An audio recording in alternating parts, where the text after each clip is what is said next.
Muhammad Zaini bin Abdul Ghani Al-Banjari. Al-alimul fadil al-alimul Al-Haji Muhammad Zaini bin Abdul Ghani bin Abdul Manaf bin Muhammad Seman bin Muhammad Sa'ad bin Abdullah bin Mufti Haji Muhammad Khalid bin Khalifah Haji Hasanuddin bin Syekh Muhammad Arsyad Al-Banjari. Beliau adalah seorang zuriat atau keturunan daripada Datuk Kelampayan, Syekh Muhammad Arsyad Al-Banjari. Jadi Maulana Syekh Muhammad Zaini bin Abdul Ghani atau guru sekumpul itu adalah keturunan. Kalau masuk hitungan itu adalah hitungan keturunan ketujuh daripada Datuk Kelampayan, keturunan ketujuhnya. Beliau juga adalah zuriat Rasulullah sallallahu alaihi wasallam dari jalur turunan Sayyidina Husain atau cucu Rasulullah sallallahu alaihi wasallam. Berarti guru sekumpul adalah salah seorang habaib juga, habib beliau itu. Dengan marga Al-Aidarusi atau Al-Aidrus. Ayahnya bernama Haji Abdul Ghani bin Abdul Manaf, sedangkan ibunya Hajjah Masliyah binti Haji Mulia, adik kandung dari Haji Saman Mulia atau guru Padang. Jadi sewaktu yang mulia Maulana Syekh Muhammad Zaini bin Abdul Ghani atau guru sekumpul itu tuh masih dalam keadaan kecil, salah satu yang mendidik beliau adalah Maulana Syekh Muhammad Saman Mulia, salah seorang ulama yang terkemuka, ulama yang faqih, ulama yang luar biasa keilmuannya di Kalimantan Selatan. Ada diceritakan salah satu karomah daripada Syekh Saman Mulia ini. Jadi suatu ketika Syekh Saman Mulia ini, beliau kan di dalam rumahnya itu tuh memelihara ayam. Ini salah satu karomahnya aja, padahal banyak karomahnya lagi. Jadi ketika beliau memelihara ayam pada malam harinya, beliau mendengarkan ada di daerah atau di sekitar dapur rumah beliau itu tuh ada orang yang berjalan. Jadi orang ini berjalan seolah-olah kayaknya mau maling ayam. Nah, apa yang dilakukan oleh Syekh Saman Mulia? Bukan malah menangkap maling itu, bukan. Ketika para maling itu sudah mengumpulkan ayam milik Syekh Saman Mulia, Syekh Saman Mulia langsung keluar rumah, langsung dipanggilnya. Hai saudara-saudaraku, hai orang-orang yang ada di sekitar, jangan ambil ayam yang masih hidup itu. Ambil aja ayam yang ada di dalam rumahku, ini sudah matang, artinya sudah dimasak sudah. Ayam yang sudah digoreng, silahkan masuk, ayo kita makan sama-sama, kata Syekh Saman Mulia. Bayangkan ulama besar kayak gini beliau itu, berbuat baik, masih berbuat baik dengan para penjahat atau para maling. Jadi walhasil maling-maling itu tuh masuk semuanya kan, namanya malu kan, sudah, karena sudah ketahuan malu daripada ditangkap. Karena Syekh Saman Mulia ini kalau beliau teriak saja, beliau teriak, murid di sekitar rumahnya tuh datangan, habis itu dikeroyok masa. Walhasil apa, masuk, sudah disuruh makan, diajak makan, diajak ngobrol, kamu dari mana, kamu dari mana, kamu dari mana, kenapa mencuri? Oh ternyata mereka mencuri karena kebutuhan, bukan mencuri karena memang ingin foya-foya, bukan.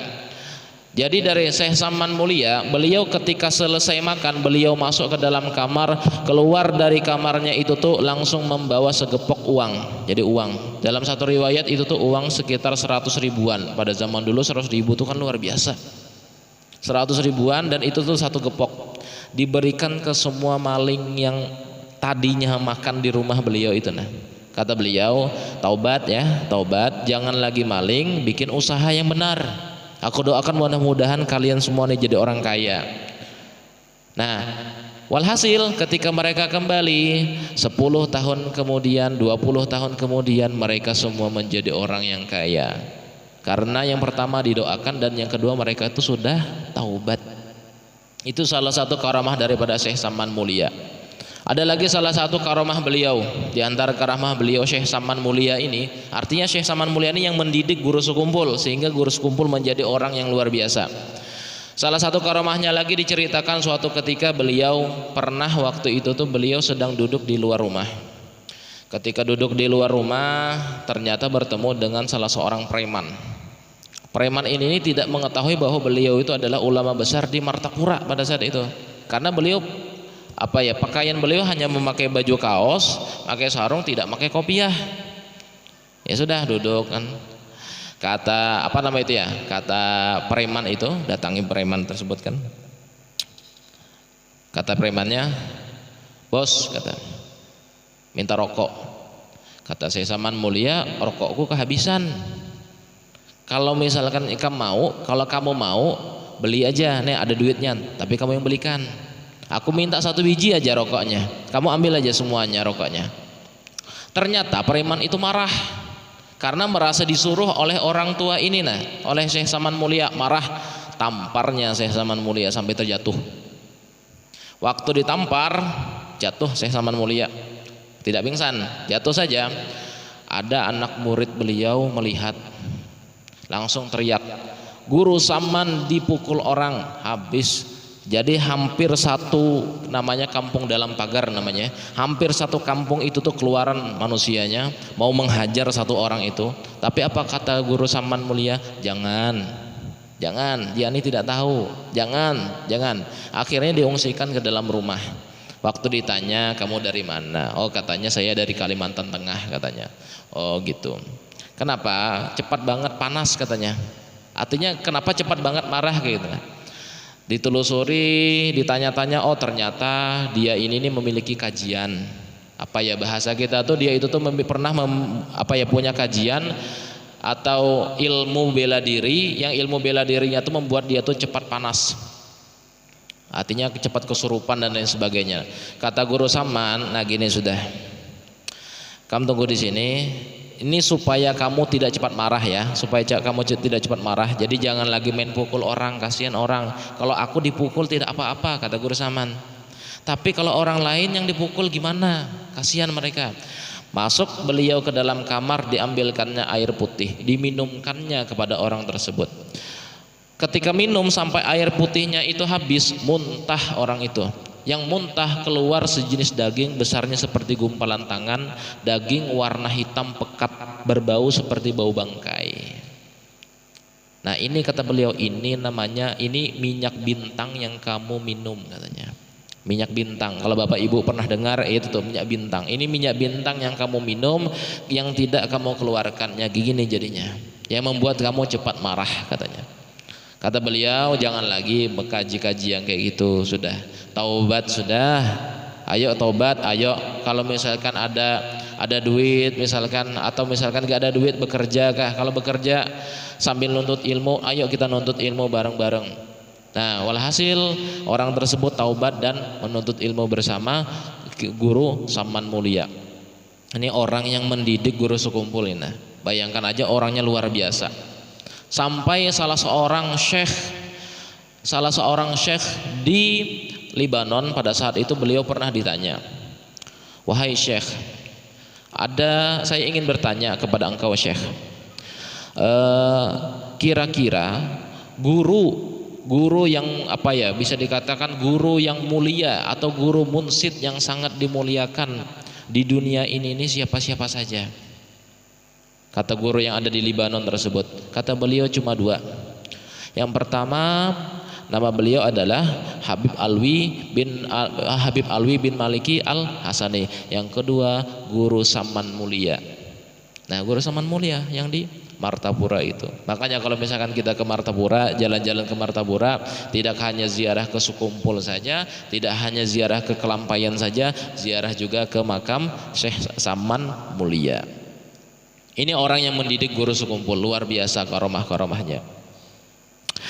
Kemudian guru sekumpul dilahirkan pada malam Rabu 27 Muharram 1361 Hijriah bertepatan dengan 11 Februari 1942 Masehi di Kampung Tunggul Irang, seberang Martapura, Kabupaten Banjar. Nama beliau selagi masih kecil adalah Kusyairi. Nah, nama beliau dulunya namanya tuh Kusyairi.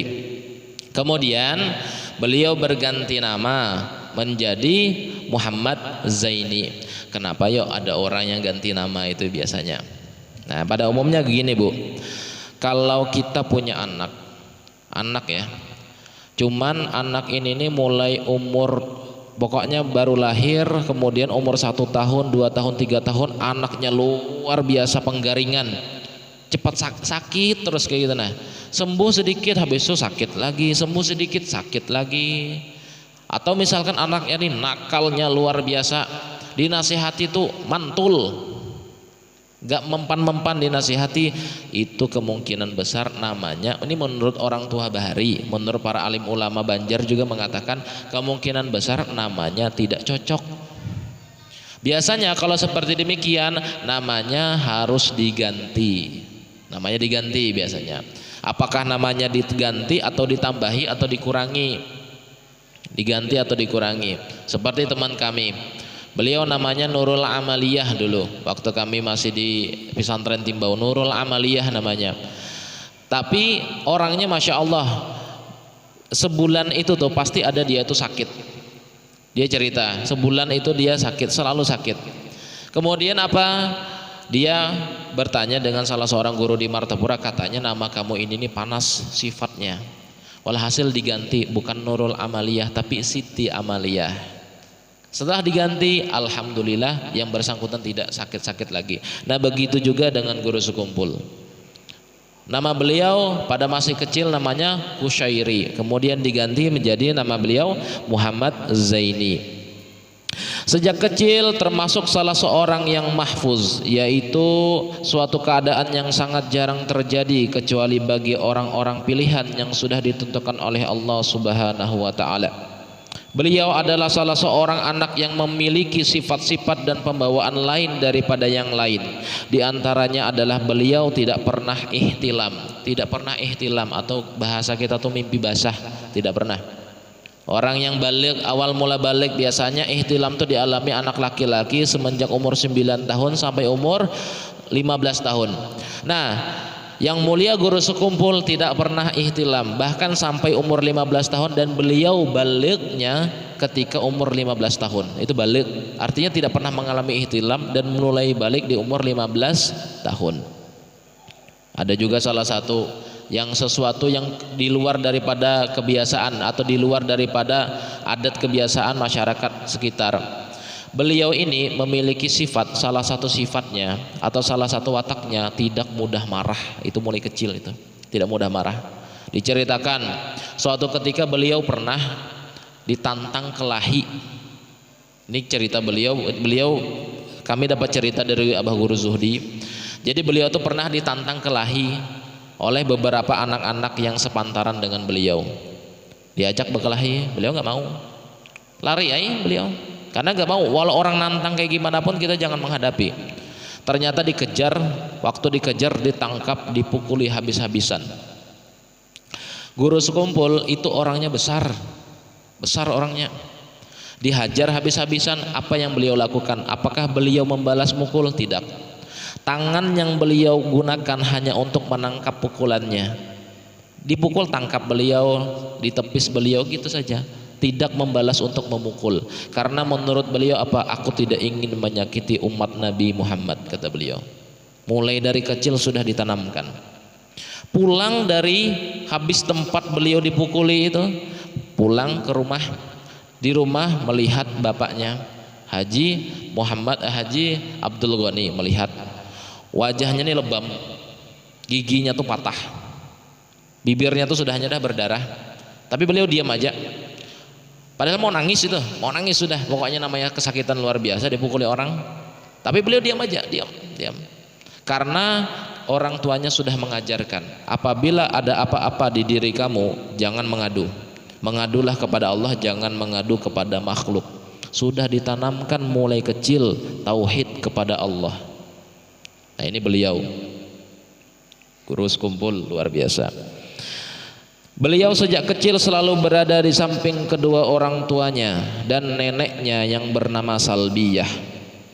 Salbiyah ini adalah orang yang majzub, yang diangkat oleh Allah akal basyariyahnya atau akal kemanusiaannya dan diganti dengan akal rabbaniyah. Nah, ini Salbiyah. Beliau punya nenek. Abah Guru sekumpul memiliki nenek, nama neneknya ini Salbiyah, tapi memiliki adat kebiasaan yang di luar daripada kita, seolah-olah seperti orang gila tapi bukan orang gila. Memang ada yang seperti demikian. Nah, Di masa kanak-kanak beliau sudah dimulai ditanamkan pendidikan tauhid dan akhlak oleh ayah dan nenek beliau sendiri serta belajar membaca Al-Quran. Dengan demikian guru pertama dalam bidang tauhid dan akhlak adalah ayah dan nenek beliau sendiri yang selalu berada di sampingnya dan memimpinnya. Nah, mulai dari kecil abah guru sekumpul ini, nah mulai dari halus itu tuh sudah ditanamkan ilmu-ilmu tauhid, ilmu-ilmu fikih dan lain sebagainya. Yang menanamkannya itu siapa? Ayahnya dan neneknya. Kenapa neneknya juga ikut? Padahal ayahnya tuh alim loh.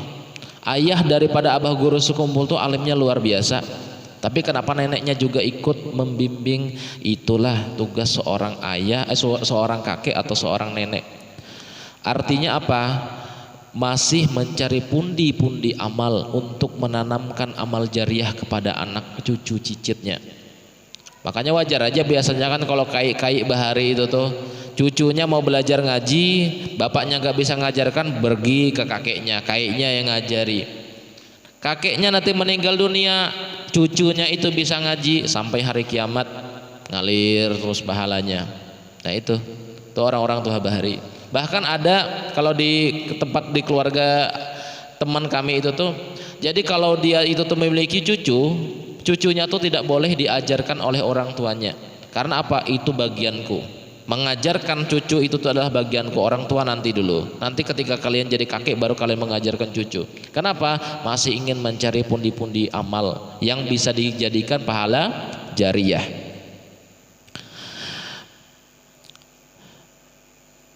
Meskipun kehidupan kedua orang tua beliau dalam keadaan yang sangat lemah, namun mereka selalu memperhatikan untuk membantu dan meringankan beban guru yang mengajar anak mereka membaca Al-Quran. Sehingga setiap malam guru sekumpul selalu diberi botol kecil yang berisi minyak tanah yang diberikan kepada guru Muhammad Hasan yang mengajarkan kitab suci Al-Quran. Nah, artinya setiap belajar ngaji dikasih sebotol kecil minyak tanah kepada gurunya. Jadi gurunya itu benar-benar dikasih terus. Artinya apa? Penghargaan orang tua daripada guru sekumpul terhadap ilmu, walaupun ini cuma guru ngaji saja. Dalam usia kurang lebih 7 tahun beliau sudah mulai belajar di madrasah kampung Keraton Martapura selama 2 tahun. Kemudian meneruskan ke madrasah Darussalam Martapura sampai tamat, dan beliau tidak pernah masuk sekolah SD. Tidak pernah guru sekumpul itu masuk sekolah SD. Tapi kenapa beliau tuh pintar matematika? Tanya aja, waktu beliau masih hidup ada orang bertanya tentang ilmu falak. Ada orang mengetes, guru, kita tidak melihat jam, antum coba lihat ke atas langit, kira-kira sekarang jam berapa? Dilihat ke atas langit oleh beliau, sekarang sudah jam 2:30 siang. Dilihat pas, itu ilmu falak namanya. Ilmu falak, kita melihat langit itu sudah tahu nih sekarang jam berapa. Itu kalau orang yang sudah bisa hitung-hitungannya, Masya Allah, karena melihat posisi matahari dan posisi langit. Kemudian dalam usia lebih kurang 10 tahun beliau sudah mendapat khususiyah dan anugerah dari Allah Subhanahu wa taala berupa kasyaf hissi, yaitu melihat dan mendengar apa-apa yang di dalam ataupun yang terdinding.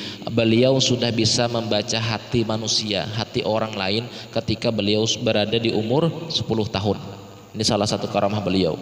Makanya hati-hati bapak-bapak, ibu-ibu, kalau kita bertemu dengan orang yang alim, hati-hati. Hati-hatinya tuh apa? Hati kita ini jangan berkata macam-macam. Kalau dikasyaf oleh beliau, dibaca oleh beliau apa maksud hati kita itu tuh. Di Martapura itu tuh ada salah satu guru daripada Amin dan Hafi, anak daripada guru sekumpul. Nama beliau Guru Muas. Apabila kita ingin bertamu dengan beliau, niat kita macam-macam, dijamin tidak akan dibukakan pintu. Sudah ketahuan beliau dah, ini niatnya mau dunia aja nih, nggak mau beliau bukakan pintu. Alhamdulillah kemarin kami kebetulan berombongan kan. Kata guru kami, niat betul-betul banyak istighfar, jangan ada niat untuk dunia, kita niat untuk minta doa saja, minta doa dan minta ilmu. Bismillah, belum kami ngetok pintu rumah beliau, baru mau naik ke atas pagar beliau, dibukakan pintu sudah, ayo masuk, aku sudah nunggu, kata beliau. Guru Muas, orangnya masih hidup. Kalau Bapak Ibu buka video apa ya di Guru Sekumpul itu, haul Guru Sekumpul atau Maulid Habsyi di Guru Sekumpul, beliau biasanya duduk berdekatan dengan Muhammad Amin. Di sebelah kiri Muhammad Amin, iya tuh beliau. Kacamata kurus-kurus orangnya, itu dah Guru Muas. Itu kasyafnya Masya Allah, luar biasa beliau. Dalam usia kurang dari 14 tahun atau tepatnya masih duduk di kelas 1 sanawiyah, beliau telah dibukakan oleh Allah Subhanahu wa taala futuh tatkala membaca tafsir wa kana Allahu sami'an basira. Artinya beliau waktu di umur 14 tahun itu tuh sudah dibukakan futuhul arifin. Futuhul arifin ini nih kayak ini, Pak. Kita apabila sudah diberikan futuhul arifin itu sama seperti Imam Syafi'i. Imam Syafi'i apabila beliau mempelajari suatu kitab, di bagian sebelah kirinya nih pasti ditutup, sebelah kanannya dibuka dulu. Kemudian dibuka sebelah kanan, baru sebelah kiri, baru di yang kanan ditutup. Kenapa? Karena kata Imam Syafi'i, apabila aku membuka dua-duanya ini, aku sudah langsung hafal, terekam langsung. Makanya Imam Syafi'i itu ketika membuka kitab cuma buka ret semua dah langsung hafal beliau, terekam di dalam otak beliau. Itu Imam Syafi'i. Imam Nawawi bagaimana? Hebat lagi Imam Nawawi. Imam Nawawi bisa sambil mengajar sambil menulis. Makanya Imam Nawawi itu dalam satu riwayat umur beliau hanya 40 tahun, tapi beliau sudah menghasilkan berpuluh-puluh kitab. Hanya 40 tahun.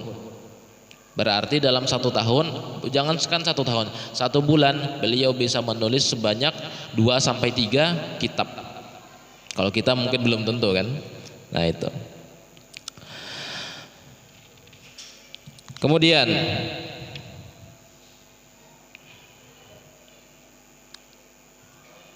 di antara karomah beliau, nah ini ada beberapa di antara karomah beliau. Diceritakan suatu ketika beliau sedang selesai daripada pengajian pembacaan maulid. Beliau sedang berbincang-bincang dengan beberapa murid beliau yang masih belum pulang, sambil bercerita-cerita tentang orang-orang soleh zaman dahulu. Kemudian ada murid beliau yang bercerita tentang buah rambutan, yang pada waktu itu belum musim buah rambutan. Kemudian guru sekumpul mendengarkan tentang buah rambutan tersebut. Lalu guru sekumpul memasukkan tangannya ke kantong bajunya dan mengeluarkannya. Kemudian ditunjukkanlah 1 buah biji rambutan yang masak. Maka terkejutlah murid beliau pada saat itu. Kemudian buah rambutan itu langsung dimakan oleh beliau. Nah, pada saat itu ceritanya belum musim rambutan. Murid-muridnya ini cerita tentang masalah buah rambutan. Nah kata beliau, masukkan tangan beliau ke dalam kantong. Kayak gini kah buahnya, kata beliau. Buah rambutan yang besar kayak gini kah? Kata teman-teman, kata murid-murid beliau, benar guru. Dari mana beliau dapatnya? Padahal bukan di musim rambutan. Bisa dikatakan begini, buah rambutan itu kan salah satu buah yang cepat busuk. Tidak mungkin bisa bertahan sampai 6 bulan. Jangankan 6 bulan, sebulan aja nggak mungkin bisa bertahan. Tapi beliau bisa. Di mana beliau dapat? Itulah salah satu karomah.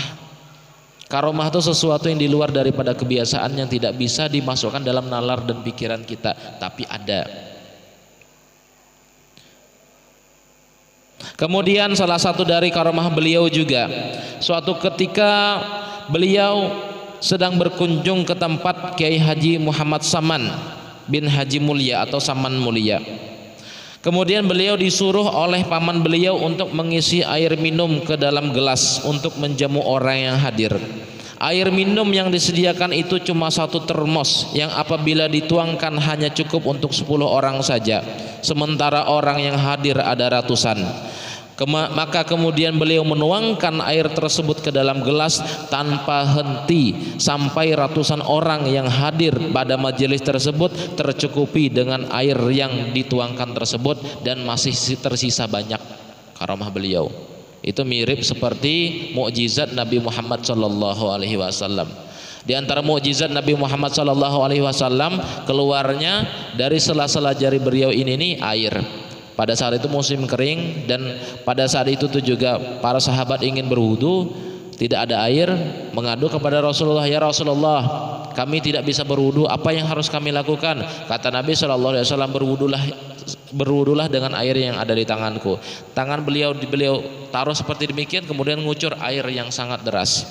Berwudulah para sahabat. Jumlah sahabat itu lebih daripada ratusan, semuanya bisa minum air dan berwudu dengan air yang ada di sela-sela jari Nabi Shallallahu Alaihi Wasallam. Makanya disebutkan bahwa dalam satu riwayat disebutkan bahwa karomah yang dimiliki umat Nabi Shallallahu Alaihi Wasallam seperti mukjizatnya para nabi-nabi umat yang terdahulu. Makanya rata-rata hampir-hampir mirip. Di antara wasiat abah guru sekumpul, di antaranya yang pertama, selayaknya atau seyogyanya kalian menghormati alim ulama dan zuriat Rasulullah Shallallahu Alaihi Wasallam. Hormati alim ulama itu, hormati, patuhi, taati, takzim dengan beliau. Kalau para alim ulama, salah satu takzim kita dengan para alim ulama, apabila ada alim ulama, syekh atau pokoknya masyayikh, pokok alim ulama lah pokoknya, beliau lewat di depan kita, jangan lewat di depan beliau. Ketika beliau berjalan kita duduk. Jangan juga kita itu tuh dalam posisi apa namanya itu ya, menyela langkah beliau. Kita duduk atau kita berdiri menunggu beliau lewat baru kita boleh lewat. Nah, itu salah satu apa namanya itu adab kita terhadap para alim ulama. Yang kedua, berbaik sangka dengan semua makhluk. Yang ketiga, murah harta dan murah diri. Dalam arti murah diri itu artinya kita tuh tidak sombong. Kemudian kata beliau, selalu bermanis muka dan tersenyum. Jangan bakhil, pemurah terhadap harta, dan jangan menyakiti hati orang lain. Nah, wasiat beliau. Kemudian memaafkan kesalahan orang lain, jangan tamak dan bersyukur dengan apa yang ada. Namanya tamak itu tuh kan kita kan senantiasa ingin, kita sudah diberikan harta mau lagi. Nah itu. Kemudian jangan merasa hebat daripada orang lain dan tuntutlah ilmu, kemudian amalkan walaupun sedikit, kata beliau. Apabila kita dapat ilmu, ambil ilmu tersebut, amalkan walau sedikit. Gak bisa banyak, sedikit. Itu salah satu wasiat daripada abah guru sekumpul. Beliau wafat pada hari Rabu jam 5:10 WITA bertepatan dengan 5 Rajab. Nah, 5 Rajab atau 10 Agustus 2005. Beliau dimakamkan di samping musola Ar-Raudah, tepatnya waktu azan asar, di samping makam paman beliau, Guru Saman Mulia, dan juga di samping sepupu beliau, Guru Salman Jalil. Tepatnya berada di tengah pusara orang-orang mulia tersebut. Nah, jadi diceritakan begini. Waktu beliau meninggal dunia, pas dimakamkan, pas kebetulan azan asar. Jadi pas kebetulan azan asar itu otomatis kan azan berkumandang. Yang jadi pertanyaannya, ketika kita ada orang yang meninggal, memasukkan ke dalam liang lahat, diazankan atau tidak? Para ulama berbeda pendapat. Ada yang satu mengatakan jangan diazankan, karena azan itu tempatnya untuk mendirikan sholat, bukan di kuburan. Nah, yang satu mengatakan seolah-olah seperti misalkan ada bayi baru lahir, kan sudah diazankan, dia baru lahir. Ketika bayi seseorang itu meninggal dunia, kita mengantarkannya dengan azan pula. Ada yang mengatakan seperti demikian. Dua-duanya apakah bisa diambil? Kalau kami pribadi berpendapat, menurut guru kami Kiai Haji Ahmad Mu'ti mengatakan tidak mengambil pendapat yang mengazankan. Artinya ketika kita menurunkan jenazah itu tidak diazankan. Itu kalau kami ya. Kalau Bapak Ibu mengambil pendapat yang diazankan, silahkan, tidak disalahkan. Tapi kalau kami mengambil pendapat tidak diazankan, karena posisi azan itu tempatnya yang pertama untuk mendirikan sholat, yang kedua untuk mengazani. Misalkan ya, contoh kita ada kebakaran, ada orang kebakaran kan, harus diazankan. Niatan hatinya untuk menghalau. Nah, itu ada salah satu memang dihadiskan oleh Nabi apabila ada azan, apabila ada kebakaran, azan. Apabila ada bayi baru lahir, azan. Apabila ingin mendirikan sholat, azan. Nah, selain itu tidak ada. Kalau misalkan riwayat yang mengatakan kalau seseorang yang meninggal dunia diazankan, itu tidak ada. Tapi silahkan kalau Bapak Ibu mau mengamalkan itu, kalau kami tidak. Itu ya, sebagai bahan pengetahuan bagi kita. Demikianlah sebagian manakib al-alim al-fadil al-alimul allamah Syekh Al-Hajj Muhammad Zaini bin Abdul Ghani. Mudah-mudahan kita semua dapat berkah dari beliau, diampuni segala dosa, dikabulkan segala hajat, dikumpulkan di dalam surga bersama Nabi sallallahu alaihi wasallam. Kita bertahlil sebentar.